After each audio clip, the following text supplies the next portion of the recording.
Olá, meus irmãos, paz eterna para todos, melhor noite aí para você, melhor dia, não sei que hora que você está vendo essa mensagem. Você que não é inscrito, escreve aí. Eu tenho observado que muitas pessoas têm visto esse vídeo, mas eles não se inscrevem e também não dá o joinha e não divulga essa mensagem, divulga para outras pessoas. E não esqueça também de acionar a opção todas para que o YouTube possa entender e passar esse vídeo para frente. Para quem não me conhece, meus irmãos, é o Simar Rodrigues, mora em Unamar, Cabo Frio. E é sempre um prazer poder falar com você, não só aqui em Unamar, Cabo Frio, mas em vários lugares do país, do Brasil, e até em outros países também que essa mensagem tem alcançado. Para quem não me conhece, meus irmãos, eu defendo a escatologia consumada, tudo já realizado, tudo já aconteceu. Eu vivi aí mais de 15 anos pensando que a tribulação ia vir na nossa época, o fim do mundo. Se você observar, o nosso calendário ele começou depois de Cristo, então aquela época era o fim dos tempos, tanto que começou um novo tempo de Jesus para frente. Mas infelizmente a tradição elas não conseguem fazer uma leitura atualizando as coisas que aconteceu no primeiro século, e eles lêem a Bíblia hoje fazendo o absurdo do absurdo, jogando nós para dentro do texto. Aí é o anacronismo, né, que você conhece. Hoje nós estamos com um tema, nós temos vários temas aí. Desde o início, quando eu comecei pregando esse evangelho, eu fui crescendo no entendimento. Para muitos eu estou louco, sou falso profeta. Se falso profeta trouxesse tanta alegria, tanta tristeza igual o povo fala, e se eu sou um falso profeta, eu sou o falso profeta mais feliz do mundo, depois que eu encontrei essa verdade. Já imaginou como ser falso profeta é bom? Então eu via Satanás caindo do céu. Lucas capítulo 10, versículo 18. Acompanha aí na sua casa, pega uma caneta e vê se tem coerência a religião hoje afirmar que Jesus disse que via Satanás caindo do céu. Ele foi expulso de uma vez por todas, segundo a tradição. Lucas 10, 18 diz assim: respondeu-lhe ele: eu via Satanás como raio cair do céu. Então, segundo esse texto de Lucas, Jesus viu Satanás caindo como raio, caindo do céu. Segundo a tradição, o Satanás, o diabo, a antiga serpente, teve uma rebelião no céu. Eu não sei o que Deus estava fazendo, que o diabo, entre aspas, eles programaram uma rebelião no céu. Eu não sei o que ele arrumou para convencer a terça parte dos anjos, segundo a teologia. Eu conheci um pastor, ele é pentecostal, entendia muito e também delirava um pouco. Ele disse que o diabo, para ele convencer a terça parte dos anjos, ele olhou que Deus de vez em quando saía lá do céu. E aí o diabo ficou observando, para onde que ele vai tantas vezes? E ele descobriu que Deus estava com um projeto na terra, e ele iria fazer uns bonecos, que esses bonecos, ele iria dar vida a esse boneco, e o pior, os anjos iriam servir essas pessoas aqui na terra. Então o diabo, sabendo disso, ele bolou uma estratégia, segundo a ideia que o pastor me falou.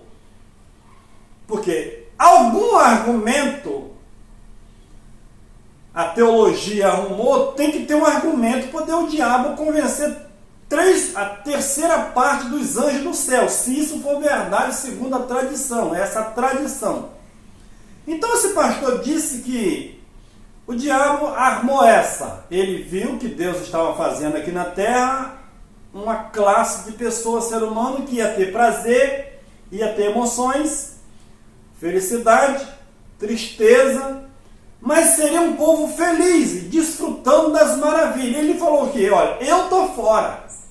E ele conseguiu convencer esses anjos, dizendo que esses anjos não tinham esse privilégio de ter prazer, de usufruir as coisas boas, porque o anjo seria mandado, faça isso, faça aquilo. O anjo não tem o seu querer. E o pior, eles iriam servir essas pessoas. Então, segundo essa teoria do pastor, para o sistema até cabe, né? O diabo conseguiu convencer essa classe todinha lá. Quando Deus chegou, o barraco já estava armado. Você já imaginou? O Pai, o Filho e o Espírito Santo, a doutrina dos católicos, que o padre que inventou essa doutrina. Aonde estava o Pai, onde estava o Filho, onde estava o Espírito Santo, que o diabo conseguiu fazer uma rebelião no céu. E aí, daí para cá, o diabo, em vez em quando, ia no céu. E aí, quando o diabo chegava no céu, fazia igual aquela menina da Chiquinha: Satanás! Aí, calma, Senhor, eu só vim olhar. Isso é a historinha que contaram para nós. Por quê, irmão? No livro de Jó, o Satanás aparece de novo lá no céu. Que Satanás é esse que faz uma rebelião no céu? Traz a terça parte dos anjos para a terra, e em vez em quando ele vai lá no céu dar uma olhadinha. Meu irmão, não cabe. Isso é a história da carochinha. E nós vamos ao texto. Eu vi a Satanás caindo do céu. Segundo a tradição, isso se deu com a expulsão de Satanás do céu. Então, antes que o Satanás fosse expulso do céu, ele já era inimigo. Mas ele poderia ir lá no céu de vez em quando, dar uma olhadinha. Quando Deus olhava Satanás, ele falou assim: não, só vim olhar. E teve um dia que falou: Satanás, o que você veio fazer aqui? Tem bicho do céu, Jó? Então até aí a tradição diz que ele visitava o céu. Será que o céu é um lugar? Será que tem mesa? Será que tem trono? Um espírito tem trono? Tem mesa? Então, segundo a tradição, ele foi expulso. E dessa vez nunca mais ele foi ao céu. Que ele caiu, Jesus mandaram ele para a terra. Primeira pergunta: que Satanás era esse que Jesus viu caindo do céu? Por quê? Para mim examinar um texto, meus irmãos, um versículo, eu preciso ter um contexto. Pegar um contexto. Hoje a Bíblia é dividida em versículo e capítulo, mas antes não era. Então aí você precisa ver o contexto, observar o meio da frase, entender realmente a linguagem de figura, para depois você fazer um julgamento do texto. Hoje não. Trazer todo o dízimo a casa do tesouro. Ninguém faz o exegese do texto. Mas quando diz que Jesus destruiu o diabo, eles não fazem o exegese. Eles têm que fazer o exegese para ver se aquilo é verdade. Mas oferta, dízimo, é coisa que beneficia as pessoas, a liderança, eles não fazem exegese. Então, eu fui aprendido, ensinado, que o Satanás caiu do céu. Mas que céu é esse? Que Satanás é esse que o texto está falando? Segunda pergunta: qual é o céu que Jesus estava falando? Quando Jesus ouvia Satanás cair do céu, qual é o céu? É o primeiro céu, o terceiro céu, o quarto céu, o quinto céu? Segundo os judeus, é o sétimo céu? E o que significa o primeiro céu, o segundo céu? Isso são níveis de entendimento segundo os judeus. Nada, céu não é um lugar. É um estado de espírito e estado eterno. Segundo a tradição, depois que ele foi expulso do céu, nunca mais ele voltou lá. Então, segundo a tradução, enquanto ele rebeliou, parou a anjada dele toda, ele de vez em quando foi no céu. Mas depois que viu caindo, nunca mais ele voltou. Seria isso verdade dentro da Bíblia? Ou só na cabeça de alguns crentes? Há uns 3 anos atrás era verdade nessa caixola minha, essa cabecinha aqui, pequena. Mas hoje, pela graça de Cristo, nós conseguimos livrar dessa teologia que emborrece as pessoas e viver uma vida centrada e botar a mente para funcionar. O maior erro teológico é encaixar uma ideia apenas em um texto ou em um versículo. Então, o maior erro teológico, tanto meu quanto de qualquer uma pessoa que pega um versículo e não examina o contexto, ele cria pretexto, e a Bíblia é a mãe da heresia para aqueles que querem olhar a Bíblia da forma deles. Só podemos interpretar um texto ou um versículo com análise do contexto. Então, se eu pego um texto e quero aplicar ele no pé da letra, eu estou assassinando esse texto. Eu preciso ver o contexto, analisar o tempo da escrita, para quem foi escrito, para mim depois fazer um exegese desse texto e jogar em cima das pessoas, e ainda com direito de ele ter uma voz para me questionar ainda. Mas isso não é feito.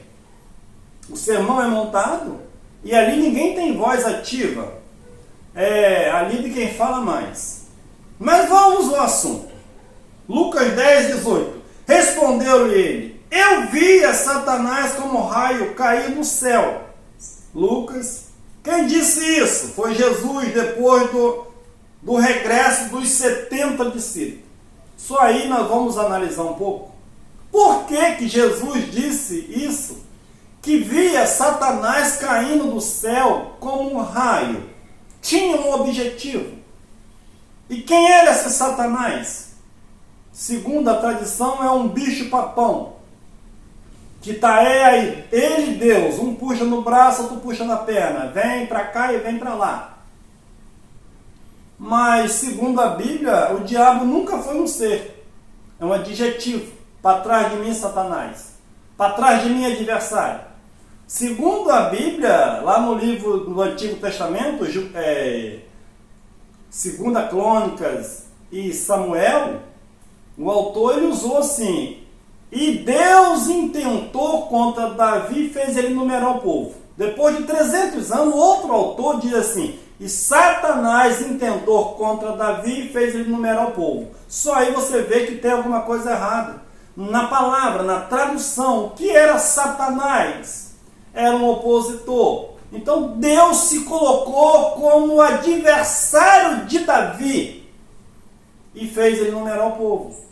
Então se eu digo Satanás, Satanás é o adjetivo, adversário. Então precisamos ler o contexto. Eu disse, texto sem contexto é um pretexto para heresia. E é o que o mundo tem vivido hoje. A Bíblia só tem uma verdade. Ela mesma é a verdade. Se eu leio ela e coloco a minha verdade, eu formo várias religiões igual tem no mundo hoje. Existem milhares de religiões. Quem é certa? É a minha. É a dele. Não. Eu não sou certo. Eu não defendo a religião hoje. Hoje eu defendo a Escritura e tenho ela como parâmetro e faço exegese, olho o texto com pouca leitura que eu tenho, mas graças a Deus ele me deu um entendimento, nem para entender tudo, mas para sempre estar buscando conhecimento. Vamos ao assunto então. Lucas capítulo 10, versículo 2. E dizia-lhe: na verdade, a seara é grande, mas os trabalhadores são poucos. Rogai, pois, o Senhor da seara que mande trabalhadores para a sua seara. Ide, eis que vos envio como cordeiro ao meio dos lobos. Não leveis bolsa, nem alforje, nem alparca, e a ninguém saudeis pelo caminho. Então Jesus pega os 70 discípulos e ele manda ir no meio de lobos. Lobos ali eram pessoas, povos, significa bravos. E não era para saudar ninguém. Ué, que saudação é essa seria? Porque a saudação dos judeus levava horas. Não é graça e paz, ou bom dia, ou boa noite. Era hora. E não era para levar nada. Versículo 5. Em qualquer casa em que entrarde, dizei, primeiro, paz seja com esta casa. Então, a casa que eles entrassem, paz esteja nessa casa. Se alguém ali retrucasse e disser, olha, nós não estamos na paz não, paz ali era uma aceitação do evangelho que seria pregado. Se alguém não aceitasse, ele saía daquela casa.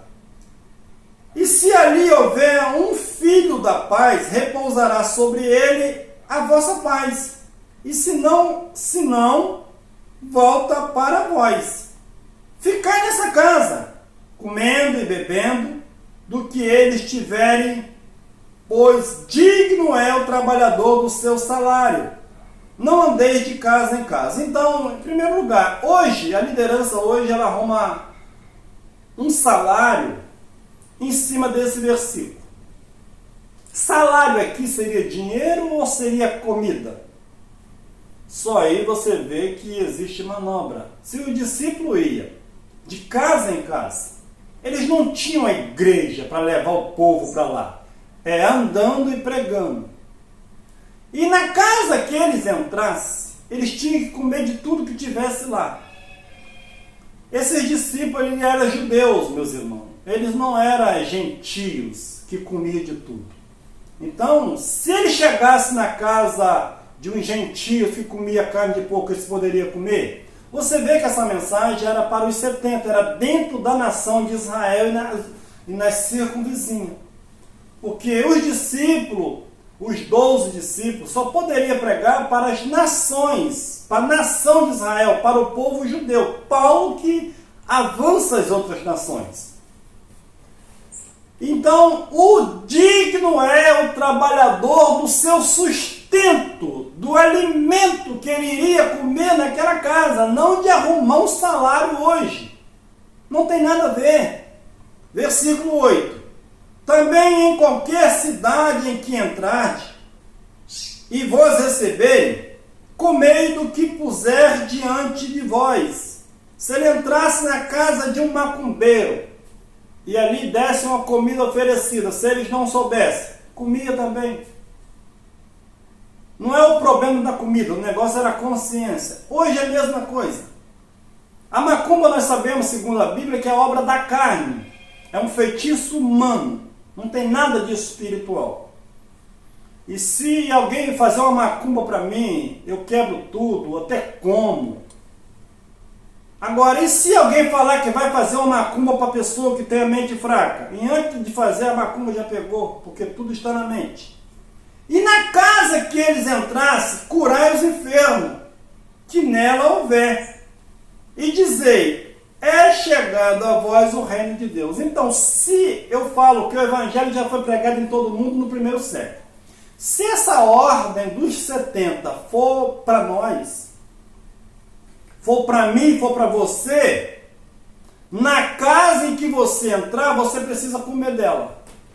Ah, mas eu tenho a minha própria casa, tudo bem. Mas na casa que você entrar, você precisa curar os enfermos que ali estiver. Se essa mensagem foi para você, você não disse que está pregando o evangelho até hoje? E quer que eu pregue também? Nós estamos anunciando a obra consumada. Porque essas ordens foram dadas para os 70 e os 12 discípulos. Deu autoridade para eles. E para nós? Para mim não deu não. Mas ele não cura, Cima? Cura. Mas não precisou de autoridade. Ele já mora em nós. Alguém pode orar por você e curar, Cima? Pode. Mas tem que ser curado não? Ali não. Na casa que eles entrassem e tivessem um enfermo, eles tinham que ser curados. E dizer, é chegado o reino dos céus. Que mensagem o povo prega hoje? Eles pregam a mentira, diz que um dia você vai para o reino do céu. E Jesus mandou anunciar 2000 anos atrás que já tinha chegado o reino do céu. E quem rejeitasse aquela mensagem que o reino tinha chegado, seria morto no ano 70, quando veio a destruição de Jerusalém. Não aceitaram, então ele seria destruído. Mas em qualquer cidade em que entrardes, e vós não receberem, saindo pelas ruas, dizei, até o pó da vossa cidade, que se nos pegou aos pés, sacudimos contra vós. Contudo, sabei isto, que o reino de Deus é chegado. Se ele chegasse em uma cidade e o povo não recebesse eles tinham que fazer o quê? Bater a poeira do pé daquela cidade como uma prova que aquela cidade sofreria o juízo. A cidade ou o povo? O povo.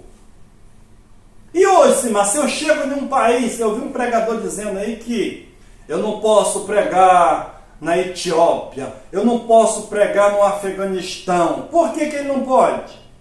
Porque lá ele não quer aceitar a palavra. E ele tem que ir para lá para morrer pelo Evangelho, é burrice. Se os discípulos chegassem num lugar e não aceitassem, eles metiam o pé, era a ordem de Jesus. Versículo 12. Digo-vos que naqueles dias haverá menos rigor para Sodoma do que para aquela cidade. Bota a sua cachola para funcionar. Na cidade em que eles entrasse e não recebesse eles precisavam bater o pó daquela cidade que estava no pé deles. Porque no dia do juízo, Sodoma e Gomorra seria mínimo juízo, porque viria daquela cidade. Então o juízo aqui foi para eles lá, ou vai ser para essa cidade um futuro? O que Jesus vai cobrar de um futuro daquela cidade? Não tem lógica, meu irmão. Tira o óculo da religião. O juízo era para aquela geração, e a cidade que não aceitasse eles tinham que sair e bater o pé como a indignação, e Deus traria um juízo para aquela cidade. E aconteceu no ano 70. Infelizmente, a liderança não quer aceitar a verdade. O segredo vai começar agora, no análise do texto. Jesus mandou os discípulos, eles foram e disseram, aonde vocês entrarem, nós vamos continuar aqui. Lucas 10, 13, nós falamos no 12, agora o 13.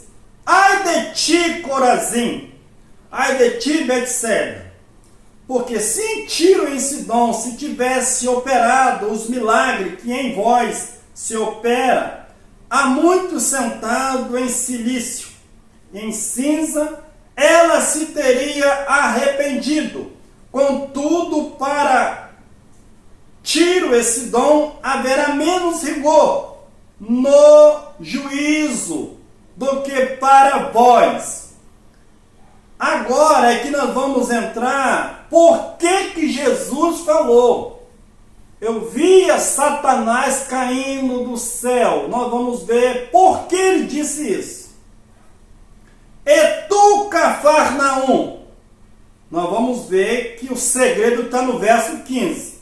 E tu, Cafarnaum, porventura será elevada até o céu? Ué, será que Cafarnaum ele iria até o céu? Ou essa palavra aqui era autoridade ou poder elevado? É isso que nós precisamos entender. Como é que Cafarnaum seria elevado até o céu? Me prove então que ela iria até o céu. Se o Satanás, ele viu o Satanás caindo como um raio do céu. Então essa cidade aqui, Cafarnaum, ela era uma cidade que era soberba. Ela dizia que ela ia chegar ao topo do poder para dominar a massa. Igual lá na Torre de Babel. Eles chegaram até o céu? A Torre de Babel foi até o céu? Me responde aí. Ou era domínio, autoridade? Porventura será elevado até o céu?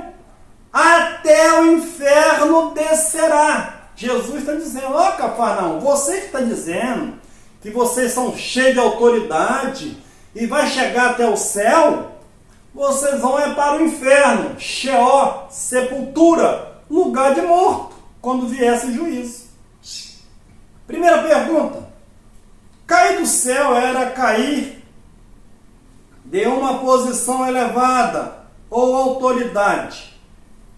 Me prove então que cair do céu seria cair de uma posição elevada. Eu já provei para você que a Torre de Babel chegou até o céu. Chegou até o céu. Então, chegar até o céu seria o topo, autoridade, poder. A Torre de Babel, segundo eles, chegou até o céu, mas não era o céu. Segundo eu estava lendo uma pesquisa, que para o homem chegar à Lua precisaria de 19 a 20 dias. Então você já imaginou uma Torre de Babel chegar até o céu? Então é uma linguagem de figura. Deuteronômio, capítulo 1, versículo 28, que vai nos dizer assim: para onde estamos nós subindo? Uma pergunta. Nossos irmãos fizeram com que se derretesse o nosso coração, dizendo: maior e mais alto é o povo do que nós. As cidades são grandes e fortificadas até o céu. O quê?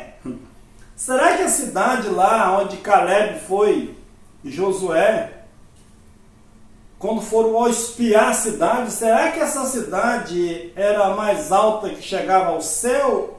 Ou era poder e autoridade daquele povo? E também vimos ali os filhos dos Anakim. Então, meus irmãos, como é que eu vou pegar um versículo que Jesus diz que via Satanás caindo do céu e vou levar literalmente para o céu de Deus, aonde o Satanás arrumou a bagunça? Não tem lógica. Então é texto sem contexto. É o que as pessoas têm hoje. Eu via Satanás caindo do céu, mas qual é o céu que Jesus está falando? É o céu mesmo ou era caindo do poder? É uma linguagem de figura. Efésios capítulo 2, versículo 6, que vai nos dizer assim: e nos ressuscitou juntamente com ele, e com ele nos fez assentar nas regiões celestiais em Cristo. Você ouviu falar alguém lá na época de Paulo, no ano 65, 66? Alguém foi arrebatado e foi para o céu, assentou com Jesus? Paulo está dizendo: e nos ressuscitou juntamente com ele, e com ele nos fez assentar na região celestial. Eu pergunto para você, se o diabo caiu do céu, Paulo naquela época, a sua galera foi arrebatada e foi assentou no céu, ressuscitou e assentou no céu. Mas Paulo está dizendo que eles ressuscitaram na mente, no entendimento, e deram poder para eles. Assentar é para julgar, é para pregar. Autoridade igual a Cristo. Ide e pregai, receberei poder. Esse era o céu. Então Paulo, e nos ressuscitou e nos assentou juntamente com ele nas regiões celestiais. Não era lá, meus irmãos, era autoridade. Quem era esse Satanás? Lucas 10, 15. E tu, Cafarnaum, porventura será elevado até o céu, até o inferno descerá. Cafarnaum era elevado até o céu de autoridade, de soberba. E Jesus estava dizendo que aqueles discípulos iriam por essa cidade. Eles eram maus, no meio de lobos. Só que eles tiveram muito sucesso na evangelização. Versículo 16. Quem vos ouve, a mim me ouve. E quem vos rejeita, a mim rejeita. E quem a mim me rejeita, rejeita aquele que me enviou. Então eles foram para essa cidade pregando o evangelho. Cafarnaum passaram por lá também, na cidade soberba. Eram lobos, homens maldosos, autoridade elevada até o céu, poder. E o verso 17. Voltaram depois os 70 com alegria, dizendo: Senhor, em teu nome até os demônios se nos submetem. Então, demônio ali, meus irmãos, não era um espírito também das trevas. Daimon, gênero humano. Até eles até eles nos submeteram. Até o povo daquela cidade, quando ouviram a palavra, se converteram. Então, depois que os demônios ali, o daimon, as pessoas espíritas elevadas, eles receberam a boa palavra, aí Jesus falou assim no versículo 18: respondeu-lhe ele, eu vi a Satanás como raio cair do céu. Jesus viu quem caiu do céu? O Lucifer, para os cristãos que existe, ou ele viu o poder daquela cidade caindo sobre a pregação dos discípulos? Tem coerência ou não tem? Tem verdade ou não tem? Então ninguém caiu do céu. Quem caiu do céu foi aquela cidade. Caiu daquele poder que ele tinha quando a mensagem foi pregada para eles. E hoje não, ouvia Satanás. Ninguém analisa qual céu é. Ninguém, é tudo caiu do céu. Aí a pessoa pega isso e vive aí nesse mundo da lua. Versículo 19. Eis que vos dei autoridade, poder, para pisar serpentes e escorpiões, e sobre todo o poder do inimigo, e nada vos fará dano algum. Quem eram os inimigos, meus irmãos? Havia um Satanás ali, espiritual, inimigo de alguém? Ou era as pessoas que estavam ali, que não davam ouvido à voz do Evangelho, porque o Evangelho trazia vida eterna para eles? Nenhum Satanás caiu do céu, meus irmãos, porque Deus não faria um anjo para rebeliar contra ele. E o pior, não tem como matar esse anjo. Esse anjo está o dia inteiro pegando um, pegando o outro. E a Bíblia diz que a morte foi aniquilada. O príncipe desse mundo já estava julgado. Quem era o príncipe daquele mundo quando Jesus pregava? Então está aí a mensagem. Esse estudo vai esclarecer a sua mente. Manda para aqueles também que diz que Satanás caiu do céu, mas o céu que Jesus estava falando era o poder, a autoridade que Cafarnaum tinha, que dizia que eles iam levar até o céu, a autoridade, queria mandar em todos, queria ser uma cidade destacada. Mas Jesus disse que eles iriam cair para o inferno, eles iriam para a sepultura. Quando o Evangelho entrou ali, o Satanás caiu, a soberba deles caiu e o poder deles foram reduzido a nada, porque o poder estava nos discípulos e no nome de Jesus. Valeu, meus irmãos, melhor noite, paz eterna, e divulga essa mensagem. E não esqueça do like. Valeu!